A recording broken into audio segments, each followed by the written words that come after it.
Ahí estamos. ¿Cómo me escuchan mis hermanos? ¿Bien? Muy Señor David. bien, Sí, muy bien. Ok, perfecto. Sí, bien, Bien, hermano. Bien, hermanito Simón, bien.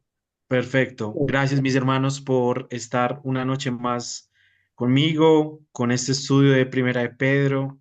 Estoy realmente animado de todo lo que el Señor puede hacer y está haciendo a través de este estudio y también animado en compartir con ustedes. Denme un segundo.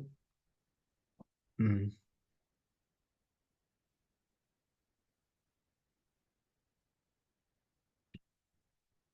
Si escuchan por ahí algún grito, es de mi hija que está con ganas de dormirse.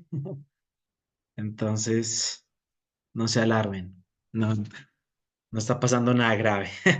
Bien, mis hermanos, quisiera compartir entonces pantalla y comenzar con con donde íbamos en la última ocasión. Ahí está. En nuestro estudio sobre Primera de Pedro, ¿cierto? Bueno, si no me escuchan o algo, me hacen la ceñita o me pegan el gritico y ya ahí estamos. Ok, listo. Bien, entonces, para la última vez les dejé algunas preguntas, las tienen aquí en pantalla. No tenemos lastimosamente el tiempo para escuchar las respuestas de todos, pero sí quisiera que hiciéramos algo. Mientras estudiamos, eh, tal vez sin mucha distracción o algo. Por favor, escriba lo que usted respondió a estas preguntas, ya sea en el grupo de WhatsApp o aquí en el chat de Zoom. Quisiera ahorita, posteriormente, tal vez no ya, pero ahorita que ustedes hayan ingresado sus respuestas, tomar un tiempito y leerlas y comentar un poquito lo que ustedes habrán podido responder para cada una de estas preguntas. Entonces, si, nuevamente, si por favor pueden e hizo la tarea, por favor escríbala eh, en el chat de WhatsApp. No sé, mi hermano Julián, si está activado el chat, si está desactivado, por favor, si lo podemos activar un momentico por esas 2 horitas. Y también entonces activamos el de Zoom y si algo ahorita voy a estar leyendo un poquito sobre eso. ¿Ok? ¿Estamos bien? Listo. Por ahora, entonces, mis hermanos, sigamos donde íbamos la vez pasada. Les dije que a partir del versículo 13 venían cosas muy interesantes. Venían el orden que gran parte de los escritores del Nuevo Testamento utilizan eh, para, para realmente abarcar todo el corazón. Bueno, espera, aquí tengo un comentario. Listo. Ahí ya empezaron a poner. Muy bien, excelente. Ahorita voy a leer sus respuestas. Gracias por los que están poniendo la respuesta. Entonces, a partir del versículo 13 y hasta el versículo 21, ustedes van a ver que tenemos una serie de órdenes. De hecho, les pedí el favor, si era posible. A ver, yo oculto esto. Eh, esta barrita. Ahí está. Les pedí el favor, si era posible, que pudieran marcar las órdenes. Entonces, en esta porción del texto específicamente tenemos varias órdenes. Por ejemplo, en el versículo 14 tenemos un preparen su entendimiento para la acción. La Reina Valera, por su lado, no la tengo acá, sí, no la tengo, pero dice,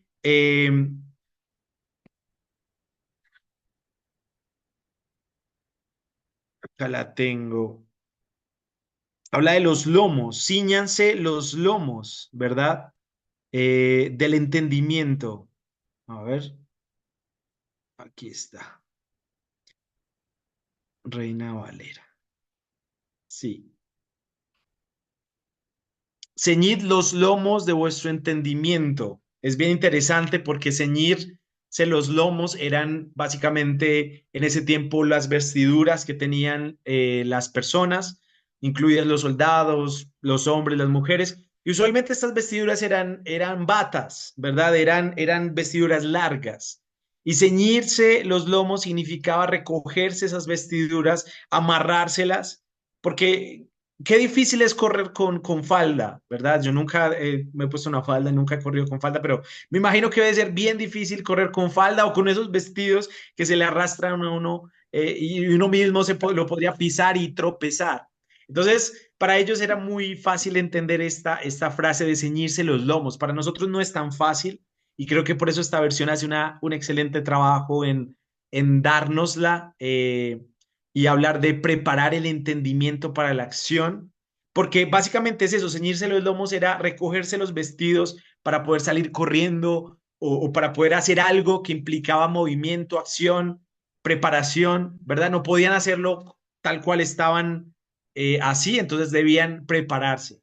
Acá el texto como tal, en la versión NBLA, dice, preparen su entendimiento para la acción. Esa es la primera orden. Pero luego dice, sean sobrios en espíritu. Interesante. Y luego, pongan su esperanza completamente en la gracia que se les traerá en la salvación, perdón, en la revelación de Jesucristo. Otra orden, no se conformen a qué, a los deseos que antes tenían en su ignorancia. Otra orden, sean santos en toda su manera de vivir. Porque si están, sean santos, porque yo soy santo. En el 17, condúzcanse con temor. Esa es otra orden que encontramos acá. Eh, y la última está, perdón, ya, creo que no hay más. Creo que en la siguiente sección hay una más, pero por ahora están estas. Sí, ¿cierto? Listo.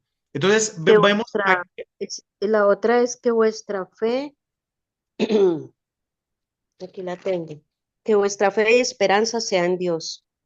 ¿dónde está esa?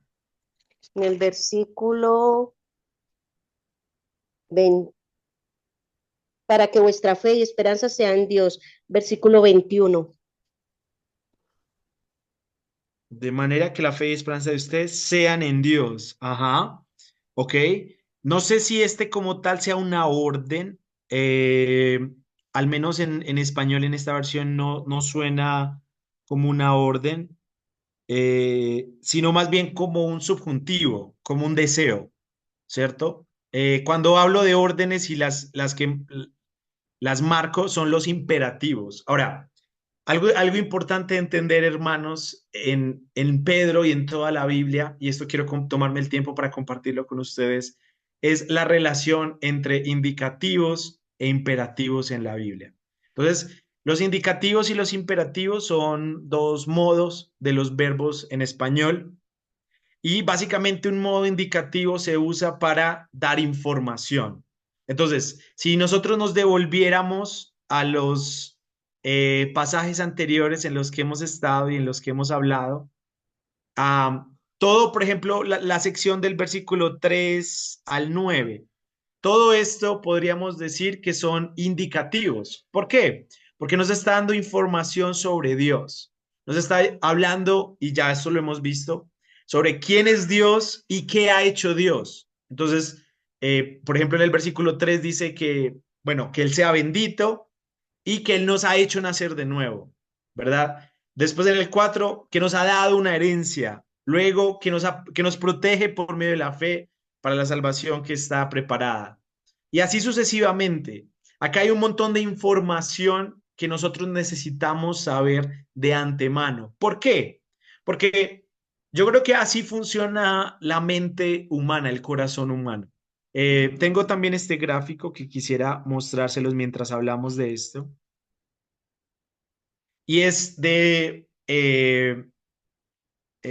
el autor se llama, no lo puse acá, pero es Jeremy Pierre. Jeremy Pierre tiene un libro que se llama El corazón dinámico y en su libro, él pone este gráfico que me parece muy útil Y él habla de que en el centro de mando de la vida de un ser humano se encuentra el corazón. La Biblia habla del corazón, ¿cierto? Pero no estamos hablando del músculo, no estamos hablando del aspecto físico, sino que estamos hablando del aspecto espiritual. Y lo que este hombre dice en su libro, que es un libro muy interesante, cristiano, es que ese corazón tiene como tres partes, ¿verdad?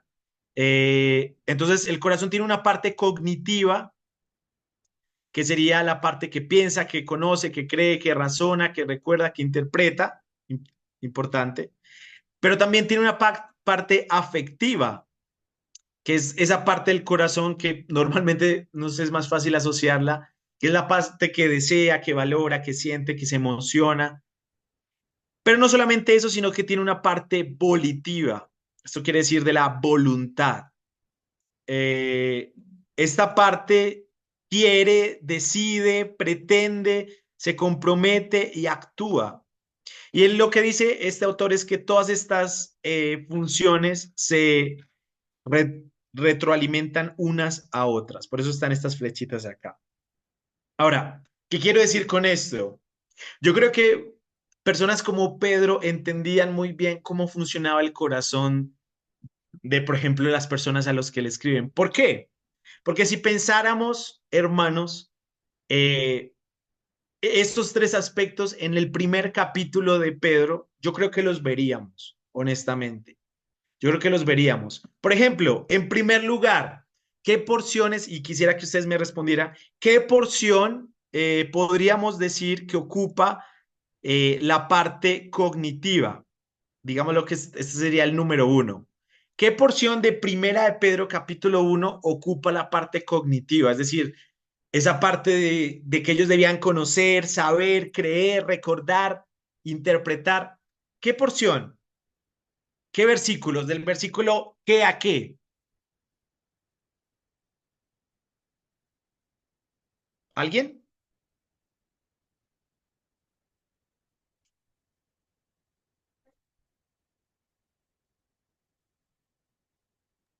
Simón, de pronto está equivocado, versículo 12 del capítulo 1. A Versículo esto 12. sí, Muy bien, hermano.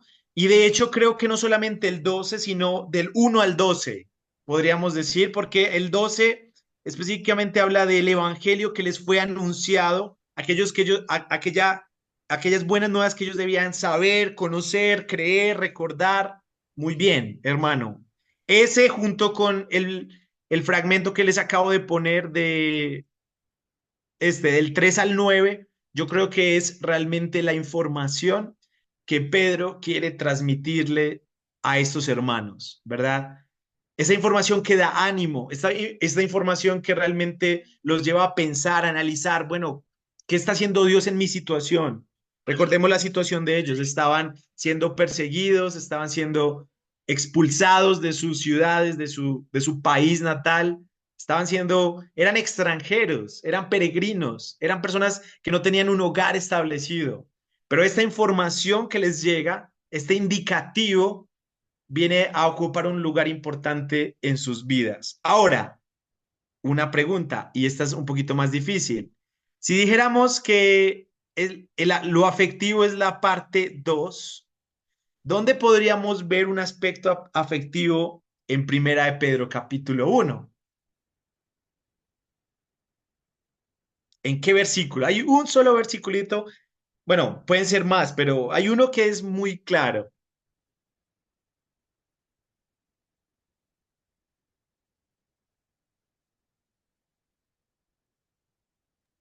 A ver, mi hermano Carlos. hermano, no sé, de pronto pienso estar equivocado, estoy leyendo, ¿cierto? Pero, pero pienso que el versículo 10, porque escrito está, sé santos, porque yo soy santo o estoy equivocado, hermano. Ok, a ese vamos a llegar ahorita, pero hay un versículo que nos muestra más esa parte de los afectos, de los sentimientos, de las emociones. Yo creo que el que usted dice es otro, otro aspecto, pero hay uno que nos habla del amor, de esas emociones. El versículo 22. Correcto, hermano, correcto. Y antes de ese, el versículo 8. Porque mire lo que dice, le dice Pedro a estos creyentes. En el versículo 8, hablando de la revelación de Jesucristo, es decir, hablando de Jesús, a quien sin haber visto, ustedes ¿qué? Lo aman. Entonces, acá estamos viendo que Cristo, o que el evangelio que quiere presentar, o más bien devolviéndonos al propósito del libro que está en el capítulo 5, el propósito de Pedro es llegar al corazón completo de estos hermanos. ¿Y cómo lo hace? En primer lugar, dando lo cognitivo, es decir, lo que ellos deben saber. ¿Y qué es lo que deben saber? Los versículos del 1 al 12, que Dios los eligió, que Dios está orando en ellos, que Dios les ha hecho nacer de nuevo, que Dios va a estar con ellos protegiéndoles, que la fe les va a ayudar, que ellos van a pasar por pruebas, pero que Cristo siempre va a estar con ellos, que la salvación ya fue preparado para ellos, que aún así la prueba es algo bueno.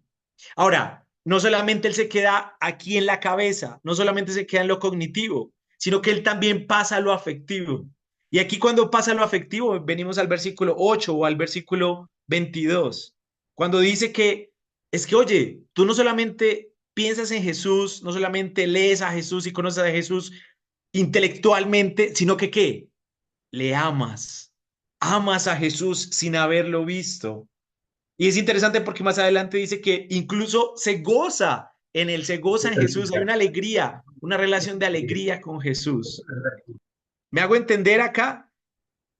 Acá hay aspectos que están abarcando todo el corazón y nuevamente creo que esto debería ser también para nosotros, que abarquen todo nuestro corazón. O por ejemplo el versículo 20 o el 22, como le dijo nuestro hermano Martín, habla de ese amor sincero hacia quién, hacia los hermanos. Si sabemos que Cristo ha hecho todo esto, si sabemos que Él ha dado su vida, nos ha entregado lo mejor que Él tiene, ha derramado su sangre, ¿qué debemos hacer nosotros? ¿Cuál es el resultado lógico de nuestro proceder? Bueno, debe ser amar. No solamente pensar lo correcto, nuevamente, sino aún sentir lo correcto. Amar a Dios, amar a los hermanos. Así que es bien interesante que estos aspectos se encuentran en el primer capítulo de Pedro. Y diría yo que no solamente en el primer capítulo, sino mucho más. Ahora, llegamos al aspecto volitivo, la tercera parte, digámoslo así, del corazón, que son esos deseos, esas intenciones, decisiones, esos compromisos, actuar, vamos a hacerlo. Ahora sí, les pregunto, ¿dónde dirían ustedes que está esta parte? ¿Qué versículos abarcarían la parte de la acción, del compromiso? Voy a hacerlo, voy a actuar. Mi hermano, el El mismo versículo versículo 13. 21. Versículo 13, muy bien. ¿Y qué iba a decir el otro hermano? El versículo 22. El versículo 22. Ajá, muy bien, exacto. De hecho, diría yo Lo que que los versículos 13 al 22, de hecho, la porción que tenemos o que teníamos acá, bueno, acá tenemos hasta el 21, pero aún abarcando el 22, es la parte volitiva, el llamado a la acción. ¿Por qué? Porque realmente el corazón completo no se abarca si solo llegamos a lo mental. Y eso es creo que lo que pasa con muchos cristianos. Mentalmente saben las cosas. Eh, Dios es santo, debo ser santo, sí, muy bien. ¿Debo amar a los hermanos? Sí, sí, debo amarlos. ¿Voy a pasar por pruebas? Sí, sí, Dios va a estar conmigo, sí, sí, sí. Pero eso es mentalmente. Pero cuando pasamos al tema de, bueno, ¿qué vas a hacer para ser santo? ¿Qué vas a hacer para amar y demostrar ese amor a tus hermanos? ¿Qué vas a hacer? Lo volitivo, la voluntad. ¿Cómo voy a actuar? ¿Cómo voy a poner en práctica? Ahí entonces nos quedamos cortos. Y yo creo que estos versículos y nuevamente el flujo con que Pedro escribe lo hace tan interesante, porque el primero pone lo que debemos saber y luego nos desafía a decirnos, bueno, ya que saben eso, pónganlo en práctica. Y diría yo que ese es el patrón de indicativos e imperativos de la Biblia. Dios ha dejado ese patrón a través de los escritores bíblicos muy bien marcados. ¿Cuál es ese patrón nuevamente? Que Él nos permite saber primero qué debemos hacer y qué ha hecho Él, y luego nos da órdenes.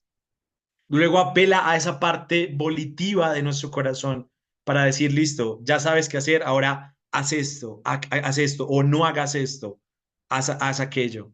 Entonces, acá estas órdenes como prepararse para la acción, está hablando de la parte volitiva. Ser sobrios en espíritu, interesante, no está hablando de sobriedad en cuanto al alcohol u otros vicios, sino en espíritu. Si quiero llegar al objetivo principal, que es ser santos, y acá hay también un indicativo, es interesante porque acá hay un indicativo, podríamos decir, y está junto al imperativo. El indicativo, la información es que Dios es santo, pero a la luz de la realidad de que Dios es santo, hasta ahí se queda toda la información. ¿Eso es lo único? ¿Ya eso va a transformar mi vida? No. A la luz de la realidad de que Él es santo, entonces, ¿qué debo hacer yo? Ser santo como Él. Entonces, la pregunta es, ¿qué vamos a hacer? ¿O qué nos manda Pedro a hacer para poder ser santos? Y yo creo que acá hay cosas muy lindas que, nuevamente, ya no tenemos mucho tiempo para ahondar, pero quería tomarme el tiempo para poder resaltar esto y que pudieran ustedes ver el flujo tan importante y tan interesante que recorre el apóstol Pedro en sus escritos y cómo acompaña eso, el tema de los indicativos y los imperativos. Hay muchos ejemplos más de esto. Por ejemplo, el libro de Efesios, los primeros 3 capítulos son indicativos. Nos habla de la obra de Dios, la obra del Espíritu Santo y del Padre y del Hijo, obviamente.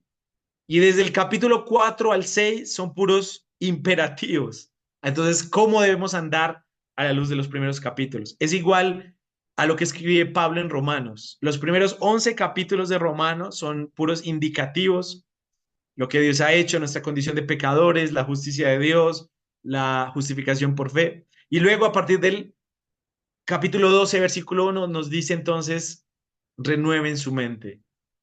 Ya que saben esto, ya que han entendido lo que he dicho los primeros 11 capítulos, entonces presenten su cuerpo como sacrificio vivo, santo, agradable a Dios y renueven su mente. Entonces son órdenes que ya les van a llevar a ellos a poner en práctica aquello que ya han escuchado. Y estos, creo que acá hay cosas también muy, muy parecidas y nos sirven bastante el entender esto. Ahora, quisiera considerar la última sección del capítulo 1. Ya hemos hablado un poco de la sección del 13 al 21, someramente, por causa del tiempo, pero quisiera hablar de esta sección de los versículos 22 al 25 y la conexión que hay con el capítulo 2 al que vamos a entrar hoy. Y acá habla eh, de lo que nos decía nuestro hermano.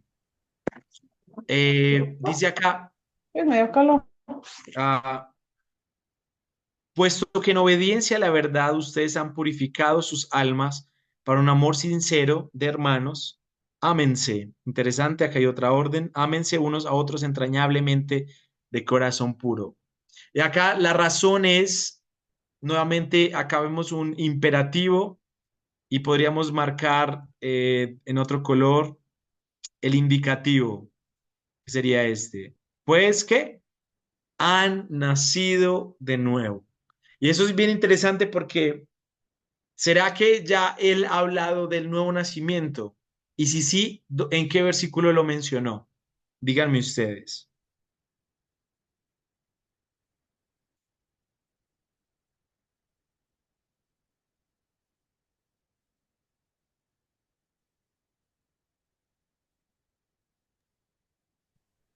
El 3. Correcto, hermano, gracias. Ahí nos habla de que Dios nos ha hecho nacer de nuevo. Ahora, es bien interesante nuevamente porque conecta el hecho de nacer de nuevo ahora con una responsabilidad, como lo decía nuestro hermano Tito, creo que era. La razón de nacer de nuevo no es simplemente una razón para yo decir, yo ya nací de nuevo y qué alegría y todo está bien, sino la razón de nacer de nuevo me lleva a algo. En este caso, me lleva a obedecer la verdad, purificar las almas en un amor sincero de hermanos y amar a los otros entrañablemente. Entonces, es bien interesante porque este versículo 23 se conecta bastante con el 22, ya que es, por así decirlo, lo que fluye del nuevo nacimiento. Fluye una obediencia a la verdad, la purificación de nuestras almas, porque al nacer de nuevo, Él nos da el perdón de nuestros pecados, pero también nos da la capacidad de amar a los demás. Y acá quiero detenerme y pensar si alguno de ustedes en alguna ocasión ha conocido a alguien que tiene dificultad para perdonar. No sé si usted ha conocido alguna vez a alguien que dice, no, hermano, yo no puedo perdonar. Yo tengo tanto odio en mi corazón que realmente me queda imposible perdonar a esa persona. Esa persona, usted no sabe lo que me hizo, ¿verdad? O realmente yo estoy tan lleno de amargura y de odio que no puedo perdonarlo. Y es bien interesante porque bíblicamente hablando, si usted ha nacido de nuevo, usted puede amar. Y amar significa perdonar. Usted puede perdonar. Ahora, que usted ya no quiera es otra cosa, pero según este versículo usted puede hacerlo. Ha sido capacitado, Dios le ha hecho nacer de nuevo, eres una nueva criatura y ahora puedes amar. Y es bien interesante porque el adverbio entrañablemente, bueno, me llama mucho la atención. Es un amor que sale de las entrañas, de lo más profundo del ser. No es un amor por encima, no es un amor aparente, sino es realmente el corazón. Ahora, perdón por detenerme ahí, pero quería decir eso que me pareció muy importante. Ahora, podríamos pensar, según este versículo que viene, bueno, o este fragmento hasta el final, ¿cuál fue el instrumento? Y quisiera escucharles. Yo hago muchas preguntas. ¿Cuál fue el instrumento por el cual Dios nos hizo nacer de nuevo según esta porción?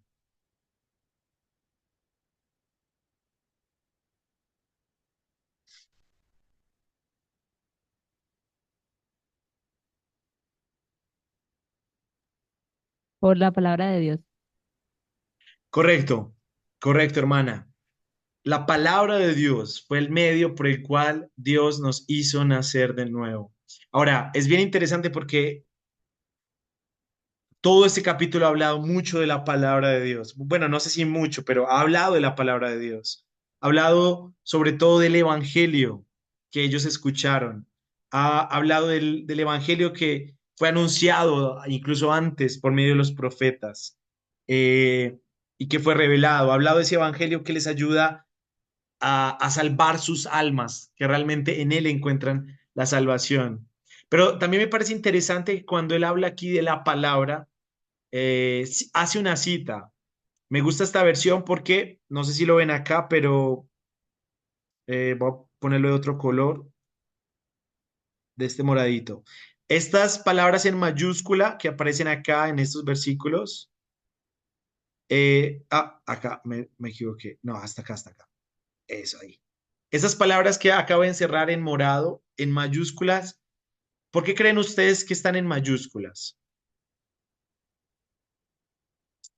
¿Porque son más importantes que otros versículos? ¿O por qué?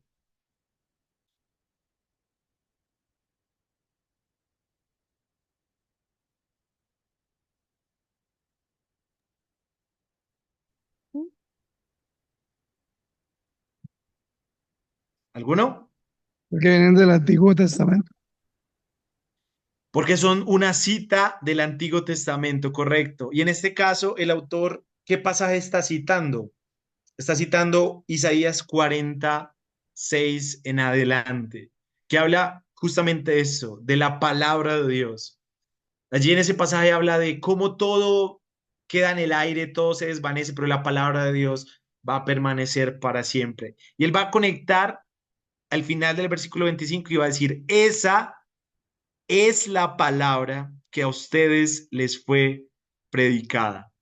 Ahora, eso es muy importante porque cuando él está hablando, y me parece muy interesante porque él no va a decir solamente como, la palabra es, no sé, como otros pasajes que va a decir que Cristo murió, que Cristo hizo esto, que Cristo se encarnó, sino él va a tomar incluso desde antes, desde el Antiguo Testamento, y va a conectar y nos va a decir que los profetas que hablaban del Antiguo Testamento hablaban y apuntaban con su palabra, con la palabra de Dios, ¿a quién? A Cristo.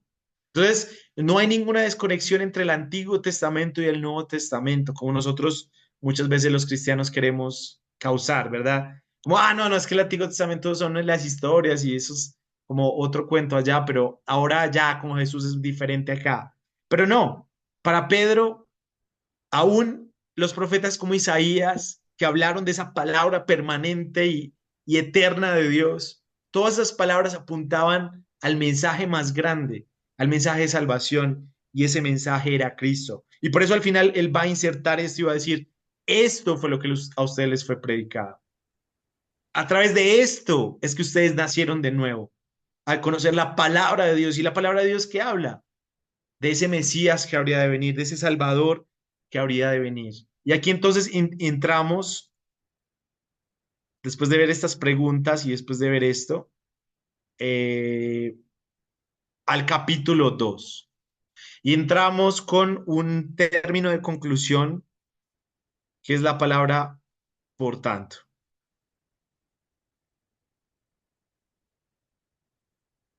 Ahora, ¿quién me podría decir para qué sirven estas palabras como por tanto, así que, Son conectores. ok, ¿y qué conectan en este caso? Están conectando lo dicho anteriormente con lo que sigue. Ok, muy bien. ¿Y qué ha dicho anteriormente? Lo que estaba hablando de Isaías. Lo que estamos hablando de la palabra de Dios, ¿verdad? Ahora, fíjense el flujo de ideas aquí en el autor de esta epístola, en Pedro. Él viene hablando de poner en acción, ¿verdad? Él viene hablando, está apelando a esa parte del corazón que es la voluntad, que es como, bueno, hagámoslo, ya sabemos lo que hay que hacer, entonces pongámoslo en práctica. Y para eso él introduce el tema de la palabra de Dios, esa palabra que nos lleva a la obediencia, esa palabra que nos purifica, esa palabra que nos capacita para amar a los demás, esa palabra que nos ha hecho nacer de nuevo, ¿verdad? Y él habla de la importancia de ella citando Isaías 46. Pero ahora dice, por tanto, y es bien interesante porque acá la orden va a estar eh, en el versículo 2. Deseen, como niños recién nacidos, la leche pura de la palabra para que por ella crezcan para salvación. Entonces acá va a estar la orden, acá va a estar el meollo del asunto con este por tanto. Ahora, una pregunta, hermanos. Los, estas personas, estos peregrinos, estas personas a las cuales Pedro les escribe, ¿ya creían en la palabra de Dios o eran inconversos? ¿Qué piensan ustedes? Yo creo que ya creían y los estaba era como animando. Ya creían, ¿verdad? Estamos de acuerdo en que ya creían porque, bueno, lo que hemos dicho, ya habían nacido de nuevo por esa misma palabra. Pero ¿qué está haciendo aquí entonces Pedro? Está diciendo, ya tienen la palabra, ya ustedes creen en la palabra, pero deseen como niños recién nacidos la leche pura de la palabra. Y aquí entonces uno se rasca la cabeza y se pregunta, ¿cuál es la leche pura de la palabra, hermanos? ¿Qué creen ustedes? ¿Qué podríamos decir que es la leche pura de la palabra? ¿Y La, por qué? sa- Sí, sí. la sana doctrina, el Ok, pero discipulado. Ok, pero una pregunta, ellos entonces lo otro, lo que ya había dicho de la palabra, entonces no era la sana doctrina, o sea, esa sí era otra palabra, pero no era tan sana como esta, ok. Yo creo que pues, la palabra de Dios como en sí misma es poderosa para transformar. Y cuando se lee puramente la sola palabra sin necesidad de otros libros, sin necesidad de comentarios bíblicos ni nada de eso, esa palabra se encarga de transformar, de hacer ese cambio en la persona. Entonces, a eso es que invita el apóstol Pedro, a que nos deleitemos en la palabra pura, porque muchas veces enseñamos la palabra, pero con añadiduras, con eh, con ciertos manuales de discipulado, tantas cosas, cuando la misma palabra se encarga de hacer esa purificación en nuestros corazones. Ok, ok. Está bien, Simón, hermano Humberto. Sí, sí. la pregunta es, ¿qué es la leche pura? Sí, sí, correcto. Sí, esa es la Ah, pregunta, hermano. la leche pura es lo que dice ahí, ¿no? Es la palabra no adulterada del Señor. Esa es la leche pura. Es la palabra que no está siendo adulterada como tal, sino que es la palabra, como de pronto decía el hermano, tal cual, como se ha sido entregada. Ok, ok. Pero una pregunta, si esa es la leche, si la leche pura es la palabra no adulterada, y si en las ideas que él viene diciendo anteriormente, acá en estos versículos, donde vimos ahorita, ellos ya han nacido de nuevo por la palabra, ellos ya han obedecido a la verdad a través de la palabra, han purificado sus almas a través de la palabra, han podido ser capacitados para amar a otros a través de la palabra, conocen la importancia de la palabra aún desde el Antiguo Testamento, ¿cierto? Esa palabra les fue predicada, entonces ¿por qué les va a decir ahora que la deseen? Si ellos ya han tenido contacto con ella, ellos ya no es como que, a ver, yo entendería si fuera alguien nuevo que nunca ha escuchado la palabra, entonces como que, Perdón, Simón. deséela, cójala, esta es la palabra pura, esta es la doctrina pura, la que no ha sido adulterada, pero ellos ya tenían contacto con ella, ellos ya la habían visto, ya la habían experimentado en sus vidas, ya ella había hecho la obra en ellos. Sí, Oiga, hermano, Simón, perdón. sí. Yo pienso que en lo referente a lo que usted habla y a la pregunta que usted hace de ellos, yo pienso que ellos creían en el Señor Jesucristo, ¿cierto? Pero aún no eran salvos. Por eso dice, desea como niños recién nacidos la leche espiritual no adulterada. ¿Para qué? Para que por ella crezcáis para salvación. Ok, Yo creo que en esa época también había otras filosofías y gnosticismo y otras cosas que podían contaminarlos, entonces que evitaran añadiduras, como decía ahora el hermano, ¿no? La palabra y más añadiduras, que no se ok, dejaran contaminar de los vecinos o de otras filosofías o ok. fábulas. Estaba pensando Dani. en el hecho de que, o sea, conocían la palabra, lo que nos estabas explicando de indicativos, pero ahora necesitaban el imperativo, o sea, desearla. Sí eran creyentes, sí conocían porque eran expatriados y los estaban motivando y mire ustedes, ta, ta, ta, ta. Pero entonces miren, esto que ustedes tienen es valioso, deseenlo. Es como que cuando uno tiene algo en la nevera y no sabe que está ahí, es conocimiento, ¿verdad? Pero como que no me provoca, o sea, como que sé que me sirve, pero no quiero. Entonces ahora él los motiva a desearla como niños recién nacidos, es una motivación. Mm. Ah, Simón, Sí, sí, eh, hermano. eh, pues leyendo desde que empieza el versículo, dice, desechando pues toda malicia, todo engaño, hipocresía, envidias y todas las detracciones, ¿cierto? Y deseando como niños recién nacidos la leche espiritual no adulterada, ¿cierto? Entonces yo pienso que es vivir la palabra, o sea, demostrar que realmente hemos nacido de nuevo. Mm. Y desechando todas esas otras cosas y verdad que nuestro comportamiento demuestre que realmente somos hijos de Dios donde lleguemos, que somos la luz, que vivimos la palabra, pienso yo. Correcto. Ujú. Bien, mis hermanos, entonces, eso, me gusta que puedan pensar, que se metan en los zapatos del texto. Yo voy a decir lo que yo veo allí, que es el flujo de las ideas de Pedro. Para, esa primera palabra, el por tanto, que acabamos de mencionar, está conectando el tema de la palabra de Dios que acaba de terminar diciendo en el capítulo 1 con el capítulo 2, los primeros versículos. Ahora, hay una transición en la palabra de Dios, porque como hemos dicho, yo sí creo que ellos ya eran creyentes, ellos ya habían recibido la palabra de Dios, la habían escuchado, habían sido salvos por ella. Ahora, ese es el lugar en el que muchos cristianos están. Han escuchado la palabra, han nacido de nuevo y ahí están. ¿Eso significa que ya terminaron la carrera? ¿Podríamos decir que eso es suficiente para Pedro? ¿Podríamos decir que ese ya es el fin al que todo hombre debe llegar una vez que conozca a Cristo?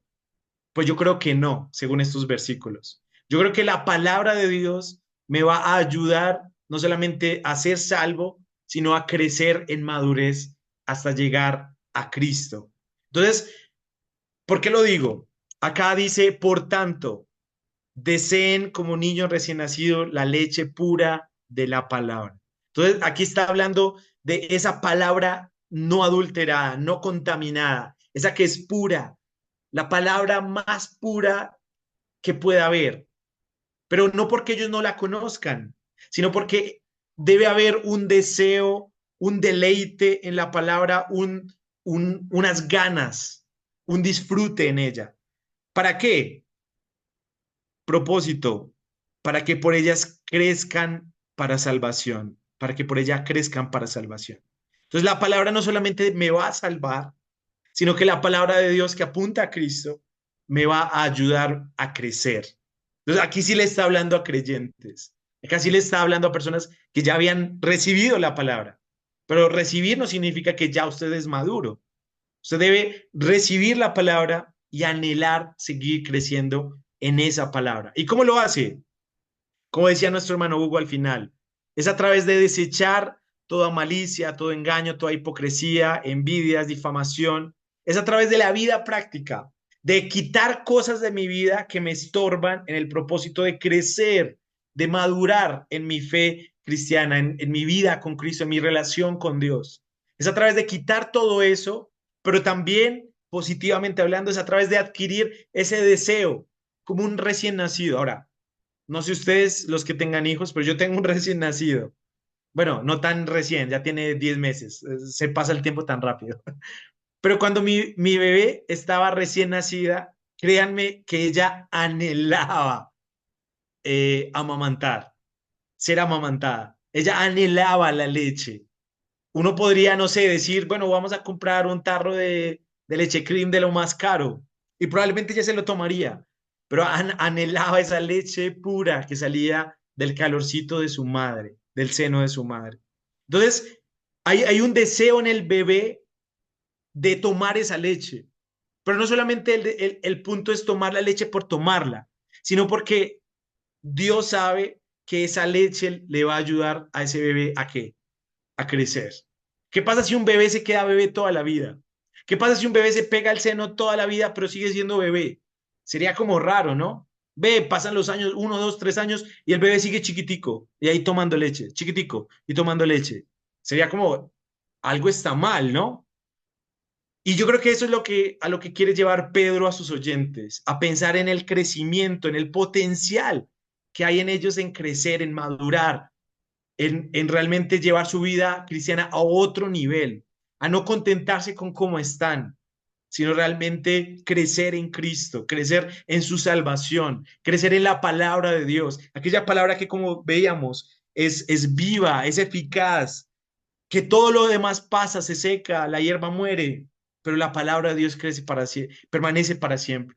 Eso es el mensaje que le quiere decir. Ahora, es bien interesante porque lo que viene a continuación, creo yo que es realmente el contenido de esa palabra de Dios. Y por eso digo que esa palabra de Dios se resume en algo, o en alguien, más bien, en la persona de Cristo. Miremoslo juntos, hermanos, acá en el versículo 4 al 8. Esperen que, no sé si me equivoqué. Ok, no. Han probado la bondad del Señor, y ahí viene el versículo 4. Y dice, termina, termina diciendo, han probado la bondad del Señor, ¿cierto? Entonces, la meta es crecer para salvación, porque Dios nos ha mostrado su bondad y la hemos probado. Pero nuevamente, probar no significa ya estar allá. La meta es seguir, estar animados, quitar cosas de nuestra vida y poner cosas en nuestra vida, como la palabra de Dios. Esa es la meta. Así termina la idea de este párrafo. Y luego dice, y viniendo a él. Es bien interesante esta partícula, y viniendo a él. Y luego va a empezar a hablar de un montón de cosas. Pero nuevamente, hermanos, ¿cuál era el tema con el que terminó el capítulo 1 y con el que empezó el capítulo 2? La palabra, ¿no? Ahí giraba el tema. La importancia de la palabra que nos hizo obedecer la verdad, nos capacitó para amarnos, nos hizo nacer de nuevo, permanece para siempre. Esa fue la que les fue predicada, capítulo 2. Por tanto, entonces quiten un montón de cosas para que puedan desear esa palabra y crecer en Cristo. Y ahora dice, y viniendo a Él.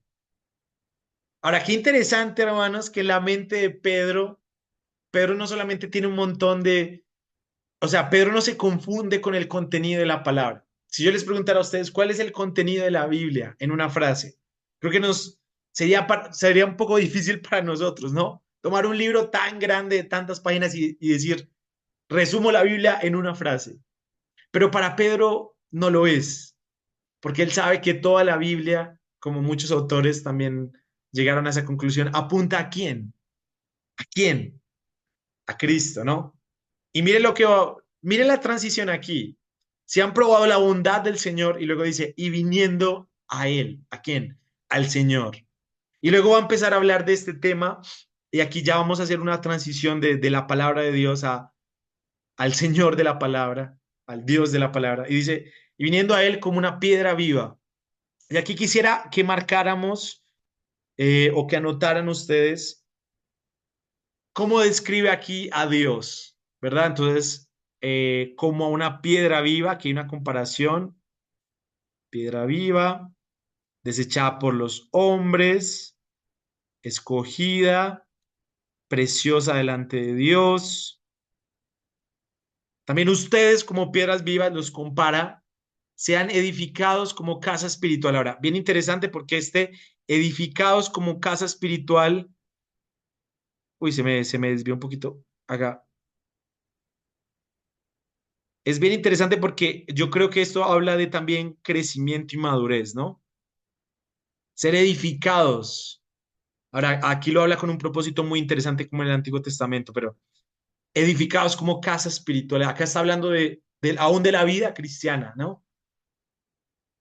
Y sigue diciendo, para un sacerdocio santo, para ofrecer sacrificios espirituales aceptables a Dios por medio de Jesucristo. Pues eso se encuentra en la Escritura. Yo pongo en sí una piedra escogida.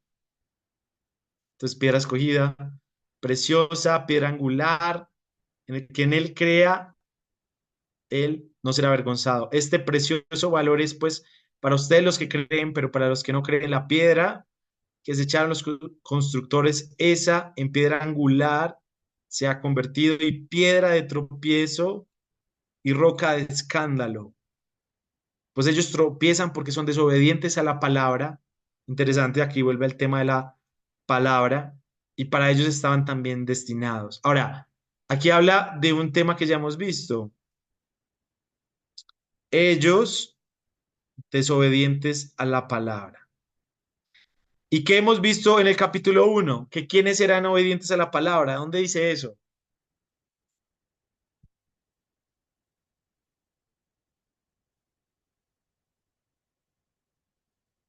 ¿O no hemos hablado de eso?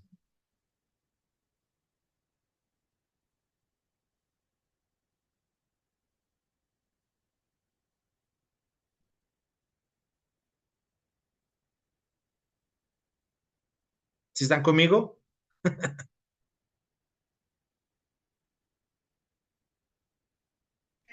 En el versículo 22, hermano, habiendo purificado vuestras almas por la obediencia a la verdad. Correcto, correcto, hermano. Esa obediencia a la verdad, yo creo que habla de la obediencia a Cristo. Y sabemos que esa obediencia a Cristo vino a través de el instrumento que Dios utilizó, que fue su palabra. Aquí vemos el caso contrario y es los que desobedecen a la palabra. ¿Por qué desobedecen a la palabra? Porque aquí lo está conectando con que desobedecen no solo a la palabra, no está diciendo como que desobedecen las órdenes de la palabra, sino desobedecen a la persona que es el mensaje y centro de la palabra, que es quién, que es Cristo. Ahora, es bien interesante porque este pasaje va a citar eh, también pasajes del Antiguo Testamento. En el versículo 6, él va a citar Isaías 28:16. Y si busca allí en su Biblia, Isaías 28:16, por un momento.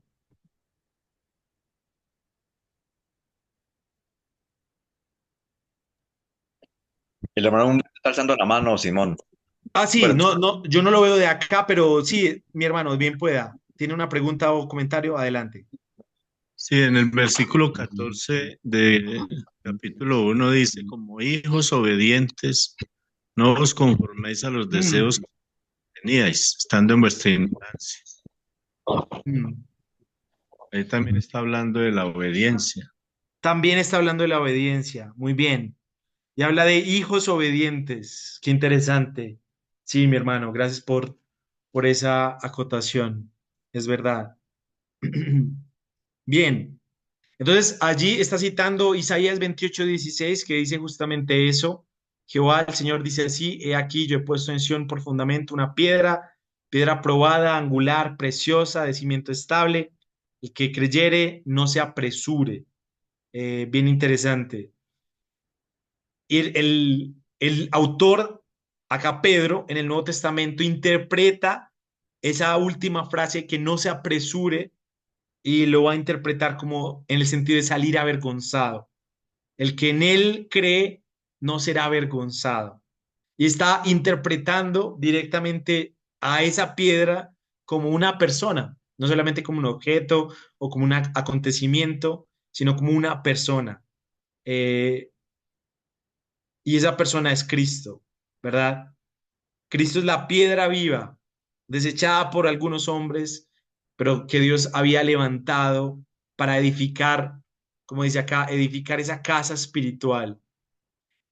Cristo fue esa piedra viva para que nosotros llegáramos a ser un sacerdocio santo, como lo va a hablar en el versículo 9, que todavía no lo ha dicho, pero ya vamos para allá. Cristo fue fundamental para que nosotros pudiéramos llegar a hacer esto, porque nosotros no éramos eso. Bueno, o los que a Pedro les escribe. Cristo es fundamental para que nosotros pudiéramos ofrecer sacrificios espirituales aceptables a Dios. Porque sin Él, y acá lo menciona por medio de Cristo, sin Cristo como el medio, nuestros sacrificios espirituales serían rechazados por Dios. No serían aceptables a Dios, sino rechazados ante Dios. Seríamos un poco como Caín, que llevó su ofrenda ante Dios, pero Dios no le dio ese visto bueno. Nosotros no seríamos sacerdocio santo, seguiríamos siendo pecadores, seguiríamos siendo desobedientes. Y es bien interesante porque en estos versículos en particular está los dos grupos: los que han creído, que no van a ser avergonzados, aquellos que lo estiman como precioso, los que creen, ¿cierto? Pero también aquellos que no creen. Y esa piedra entonces viene a ser una piedra angular. ¿Qué significa eso? Una piedra de tropiezo, de escándalo. Lo habla en el sentido, en un contexto negativo. Lo habla en un contexto de juicio. Lo habla en un contexto de castigo, de destrucción. No es un buen contexto en el que lo habla para los que no creen. Así que es bien, bien interesante esta porción. Cristo es la piedra y la piedra es solo una. Ahora, ¿qué hacemos con la piedra? ¿La amamos? ¿La anhelamos? ¿Dejamos que transforme nuestra vida? ¿O la rechazamos y por tanto esa piedra va a herirnos en vez de salvarnos? Es una pregunta que podríamos hacer en esta noche. ¿Qué haces tú con la piedra que Dios ha escogido y que Dios ha enviado? ¿La amas? ¿La has recibido? ¿La estimas como preciosa porque has creído en Cristo y por tanto no serás avergonzado? ¿O te opones a ella? ¿Eres desobediente? ¿Te resistes? a Cristo, a creer en Él, a recibir su obra en tu vida. Bien, continuemos entonces, mis hermanos, y quisiera mirar, esta no es, esta es en la versión Reina Valera, esta porción del 9 al 12. Me gusta esta porción porque aquí estamos llegando al corazón de esta carta, por así decirlo. Y si pudiéramos pensar en un título para el capítulo 1, creo que podríamos hablar de la salvación anunciada a estos peregrinos, ¿verdad? Más o menos yendo con el pensamiento de nuestro hermano Ken Fleming, que fue el autor del libro que ustedes tienen. Podríamos pensar que el capítulo 1 resume esa salvación anunciada. ¿Por medio de qué? De la palabra, por medio de ese Dios que elige, que salva, que muestra su misericordia, que nos hace nacer de nuevo, que nos preserva con la fe que Él nos ha dado y todo esto, que nos llama a ser santos aún, eh, por medio de su palabra que permanece para siempre. Y si pensáramos en el capítulo 2, yo creo que este pasaje o esta porción que tenemos delante de nosotros podría ser la porción que resume el capítulo 2. Y es que el capítulo 1 anunció la salvación a esos peregrinos, pero el capítulo 2 la está describiendo, la está explicando, digámoslo así. Está dándonos ya más pautas de lo que significa ser hijo de Dios. ¿Qué significa ser salvo? ¿Qué significa poner mi fe en esa piedra? ¿Qué significa realmente crecer en la salvación? ¿Qué significa eso? Bueno, el capítulo 2 creo que ese es su propósito, que podamos entender, perdón, que podamos entender todo esto. Ahora, acá dice, pero, siempre hago como este simbolito. ¿Qué indica la partícula pero, hermanos? ¿Quién me puede responder?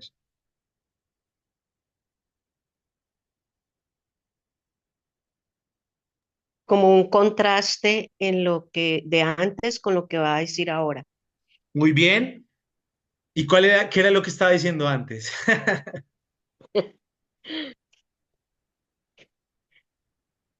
Sobre la palabra. Sí, pero el contraste no está ahí porque ya hemos hecho una transición.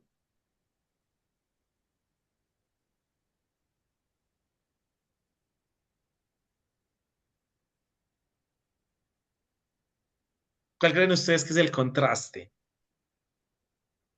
Con Cristo, o sea, que Él es la piedra angular, eh, si creemos en ella y si la desechamos, entonces ahora el contraste con eso. Creo que ese contraste sería que es este y este.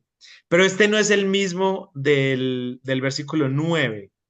El del 9 es diferente. Creo que el que tú estás diciendo, Dani, es este, porque aquí sí se trata de Cristo. Para unos es precioso, para otros es realmente de tropiezo. Pero acá el contraste no tiene que ver con Cristo, sino con quién. Con el Evangelio. No, no como tal. Bro, con los desobedientes, con los que no han creído. Correcto, hermano, correcto. Tiene que ver con el ellos. Ellos del que estaba hablando, dice que son desobedientes a la palabra y estaban destinados para ello. Es bien interesante esos versículos de difícil interpretación, pero no vamos a entrar en eso.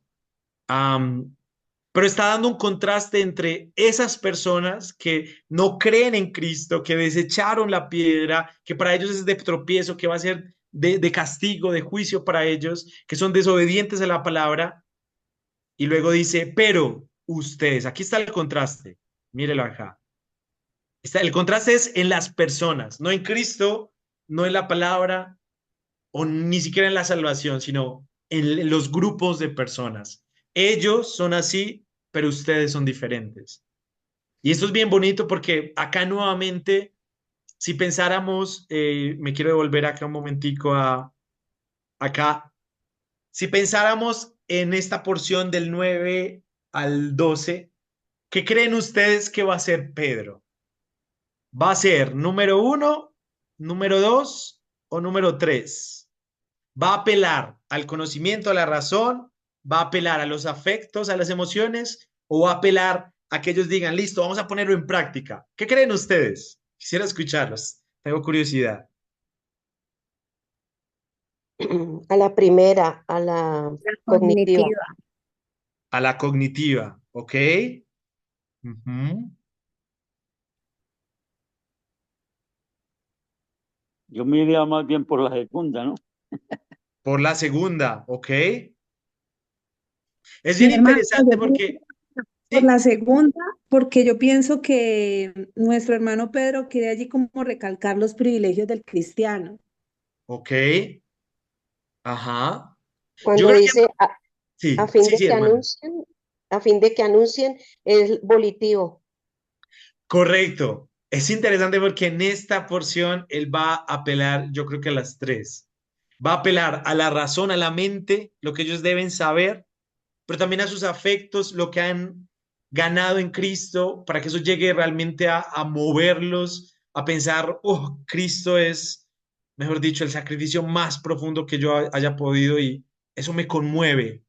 Pero no solamente se va a quedar ahí, sino que también los va a llevar a la acción, los va a llamar a que anuncien, a que salgan a decir, a que realmente, a que se abstengan de las pasiones. Lo vamos a ver, lo vamos a ver.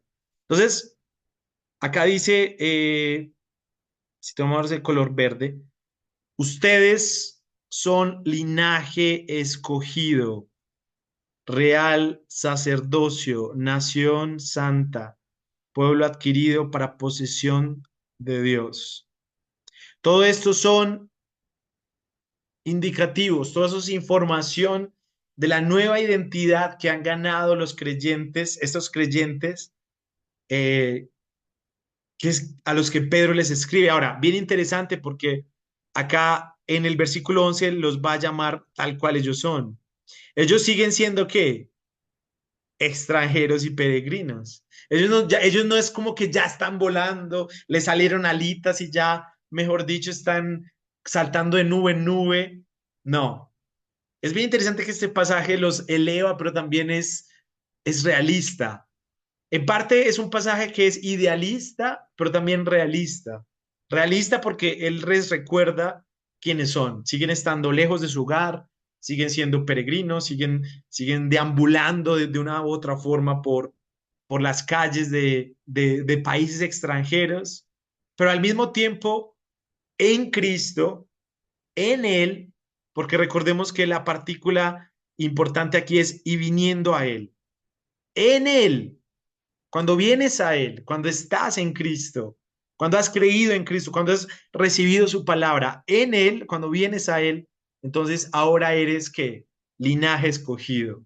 Esto habla de una línea de, eh, de nacimiento, de privilegios de nacimiento. Así como un rey tiene hijos y su hijo se vuelve rey, asimismo en Cristo nosotros somos hijos del rey. ¿Por qué? ¿Porque nacimos reyes? No, porque en Cristo hemos sido adoptados a la familia real. Hemos sido escogidos para ser parte de la familia del rey. Hemos pasado de ser mendigos a parte de la familia más importante que pueda existir, que es la familia de Dios. Luego dice real sacerdocio, sacerdocio real. También es un concepto del Antiguo Testamento. Um, y habla de aquel sacerdote y rey. Cuando habla ahí real, no dice solamente de sacerdocio de real, porque es de verdad, y sacerdocio ficticio o de mentiras, no. Cuando habla ahí real sacerdocio, habla de real, de la realeza. Habla ahí de una posición, de un estatus. Eh, es bien interesante porque si miramos el Antiguo Testamento, hay un personaje y perdón si me meto un poco en esto y divago, pero hay un personaje que fue rey y sacerdote y es Melquisedec. Él era sacerdote de Dios, dice Génesis, pero también era rey de Salem o Jerusalén. Y este hombre cumplía tanto la labor de rey como de sacerdote, lo cual era un privilegio. Y si miramos, era algo inusual, porque aún personas tan importantes como David ocuparon la posición de rey, pero no de sacerdote. U otro podía ser sacerdote, pero no rey. Y hay muy pocos personajes, por decir que ninguno, no, la verdad no lo sé, habría que investigar. Pero hay muy pocos personajes que ocuparon este título de rey y sacerdote. Pero es interesante que en Cristo, Cristo ocupó tanto la labor de rey, de profeta y de sacerdote. Y ahora Él nos ha llamado a hacer justamente eso, reyes y sacerdotes. Ahora, el siguiente porción dice una nación santa. Somos parte de un pueblo santo. ¿Por qué? Porque nuestro Dios es santo, como lo dijo el capítulo 1. Si Dios es santo, entonces nosotros debemos ser santos ¿en qué? En toda nuestra manera de vivir. ¿Y por qué? Porque fuimos comprados o adquiridos para ser de Dios. Fuimos, me llama la atención esta palabra adquirido o la palabra posesión. Eso nos deja ver que no somos nuestros, no nos mandamos a nosotros mismos. A veces creemos que el fin es creer en Cristo, y ya yo puedo seguir viviendo mi vida como quiera, pues igual ya creí, ya voy para el cielo, ya no pasa nada como viva, no importa cómo viva, igual ya creí, ya voy para el cielo. No, he sido adquirido, he sido comprado, soy posesión de Dios. Y esto me recuerda de vuelta al capítulo 1 el versículo 19, 18 y 19. Si usted se devuelve en su Biblia, capítulo 1, versículo 18 y 19, dice que fueron redimidos o rescatados de su vana manera de vivir. Y el versículo 19 nos dice con qué, con la sangre de Cristo. Fuimos comprados o según los versículos, las palabras del versículo 9, adquiridos. Alguien pagó el precio de nosotros. ¿Con qué?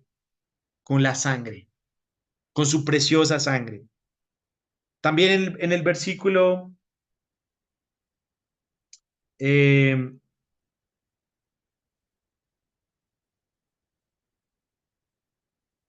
bueno, sí, creo que es más adelante, no me voy a adelantar. Pero básicamente es bien interesante que acá él está redondeando en aspectos tanto del Antiguo Testamento como aún aspectos que ya ha hablado en el capítulo 1. Somos posesión de Dios porque Dios nos compró, nos rescató, nos redimió con la sangre de Cristo. Y acá tenemos un propósito, según esta porción, a fin de que, propósito, anuncien. ¿Quién debe hacer esta labor de anunciar?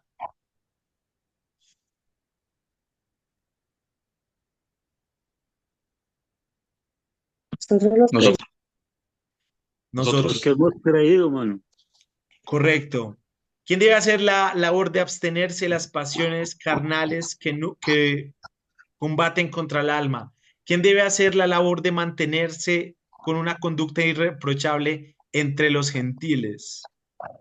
Nosotros los que hemos creído al Señor. Correcto. Ahora, una pregunta. ¿Cuál es la motivación para hacer esto? ¿De dónde sacamos el ánimo? ¿De dónde sacamos las ganas de anunciar a Cristo? ¿De dónde sacamos el ánimo de decirle a la gente, oye, estás en luz, perdón, estás en tinieblas, pero Dios quiere sacarte a la luz, como dice el versículo 9? ¿De dónde De la sacamos? palabra. Palabra De del la Señor. palabra. Muy bien. Claro.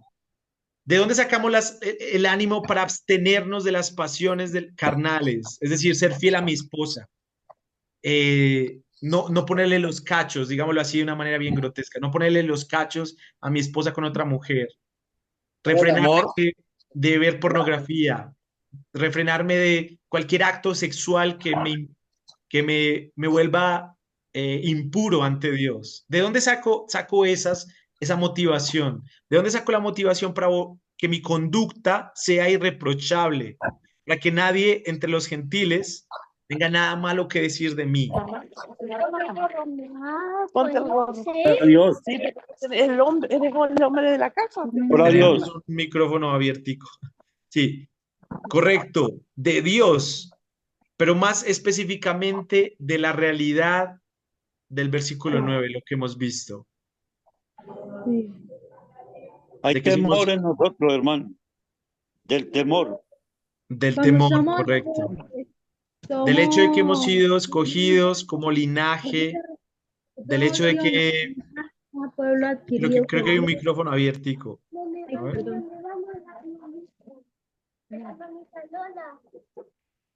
Ya.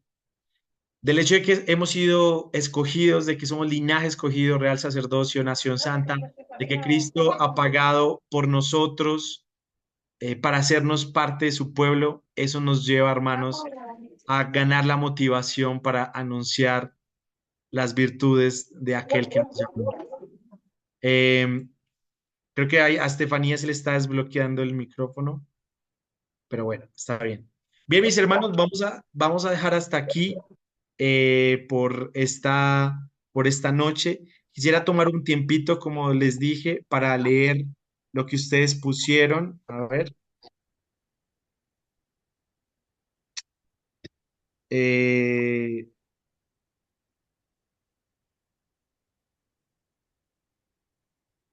ok,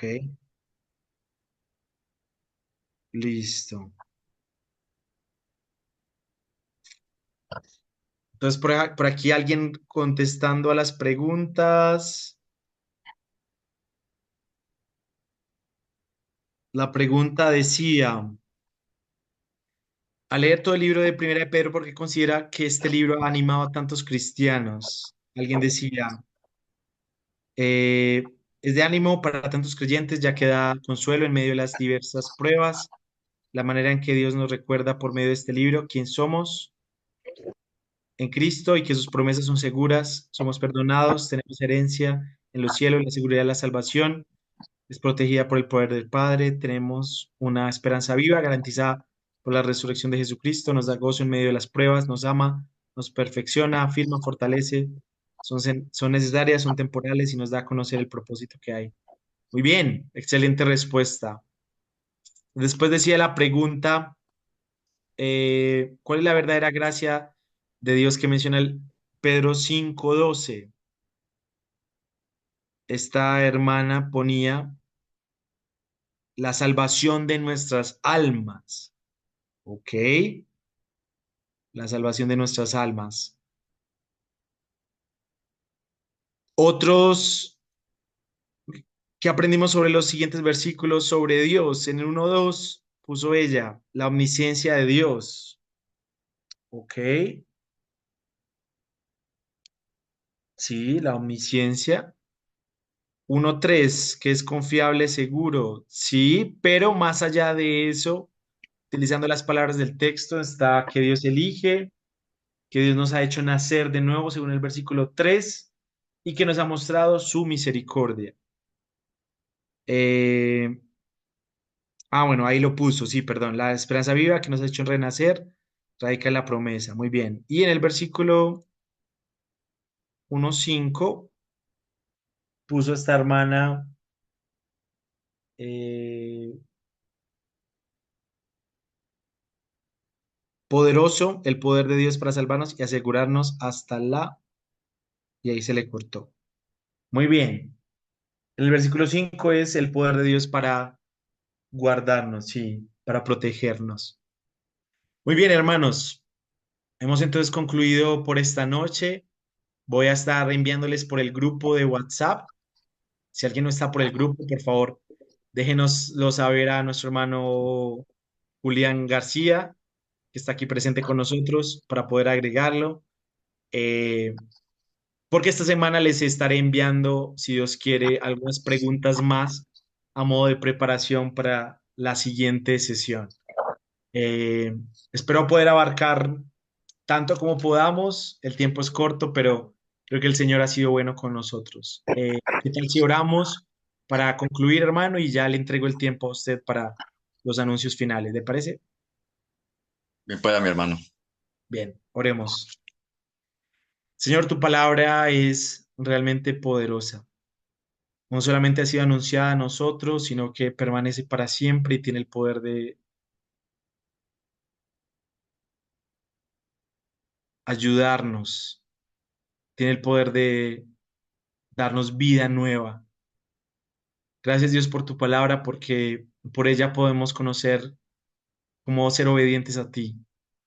Gracias porque tu palabra nos desafía a amar a los hermanos entrañablemente, pero también nos ayuda a quitar de nosotros toda inmundicia, egoísmo, deseo pecaminoso que quiera interponerse en nuestro crecimiento espiritual. Señor, ayúdanos a ser esos bebés que anhelan tu palabra. Ayúdanos a ser esos bebés espirituales que quieren crecer cada día más aferrados a tu palabra. Permítenos, Señor, entender que el foco y propósito de tu palabra es Cristo mismo, aquella piedra angular que vino a este mundo a salvar, pero también que vino a este mundo a herir a todos aquellos que se oponen a él. Señor, oro para que si hay alguien en este lugar, reunido en esta reunión, que no crea en ti, pueda realmente ver a Cristo como el sacrificio perfecto, aquel que vino a dar su vida en amor, pero aquel también que alguna vez va a venir en juicio contra todos aquellos que le rechazan y no creen en él. Señor, que podamos estar conscientes de su obra en nuestras vidas, de lo que Él ha hecho por nosotros y de nuestra nueva identidad como nación santa, como pueblo adquirido por su sangre, como linaje real, como sacerdotes. Te lo pido en el nombre de Cristo. Amén. Bueno, mis hermanos, nuevamente buenas noches para todos, anuncios pequeños ya para irnos a descansar. Primeramente, mañana a primera hora estaremos compartiendo la grabación o la memoria de este curso de la segunda clase.